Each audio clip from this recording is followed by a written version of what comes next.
कबड्डी कबड्डी कबड्डी कबड्डी कबड्डी कबड्डी कबड्डी कबड्डी कबड्डी कबड्डी कबड्डी।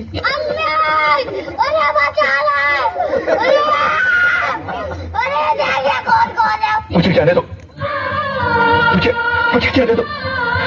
मेरी माँ मेरा इंतजार कर रही है। हाँ अरुण, हम तुम्हें छोड़ देंगे। कब छोड़ोगे?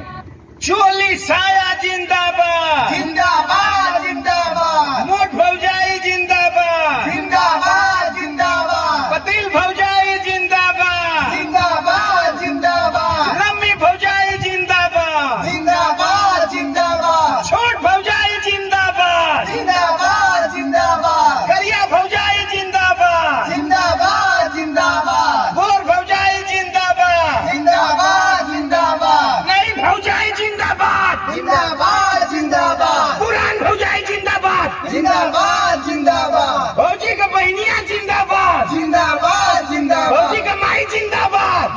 अरे ये कुल कहा का भौजी का माई। अरे ससुर तो भौजी का माई ने जिंदाबाद रही है तो इतना सुगर सुगर भौजाई के पैदा करी तू किधर भाऊ भौजी का माई जिंदाबाद जिंदाबाद जिंदाबाद मोटका मुसर जिंदाबाद जिंदाबाद जिंदाबाद करियवा मुसर जिंदाबाद जिंदाबाद जिंदाबाद छोटका बेलना जिंदाबाद जिंदाबाद जिंदाबाद मोटका चौका जिंदाबाद जिंदाबाद जिंदाबाद छोटकी चूल्ही जिंदाबाद जिंदाबाद जिंदाबाद बड़का चूल्हा जिंदाबाद जिंदाबाद जिंदाबाद जिंदाबाद जिंदाबाद जिंदाबाद जिंदाबाद। दे दे सपिया बहुत सारे न થઈ જાય दे दे दे दे दे दे दे दे दे दे खाना लेता कि इंग्लिश लेता। दे गाउनो हगी है समझ आरे का चले दे अरे कुछ आओ भाऊजी अरे कुछ चटावा देखा था कुछ पिया देना इतना ज्यादा कुछ होता चटावा भाऊजी पालगी। हाँ हाँ हाँ खुश रहो खुश रहो। दादर धरी कब चटा के ठीक है ठीक है। अरे बुढ़वा अरे ठीक है पुता। आजू का दिन धारा है दादी ठीक है पीले खेले हुआ ठीक है खुश रहो।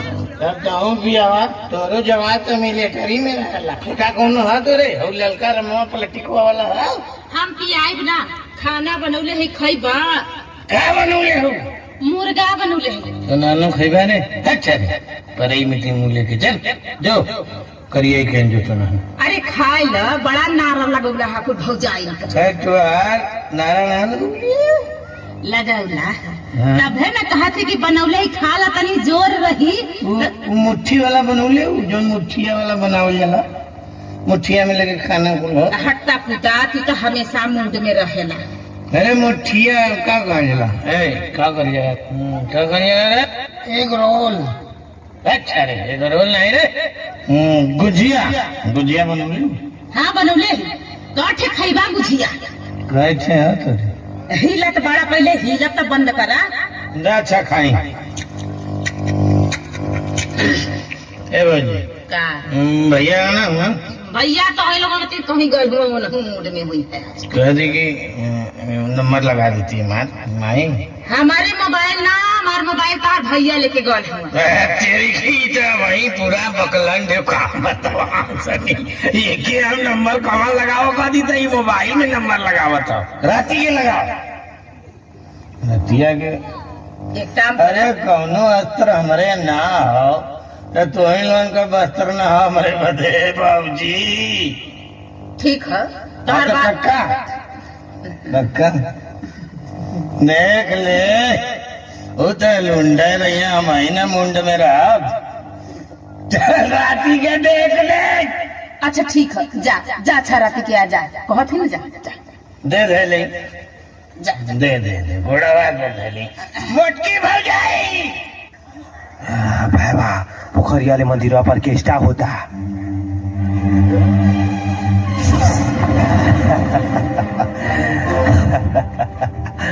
जहाँ सर लोगन शिव चर्चा होता। अरे कहाँ चल गई रे बहुत सारी बात है।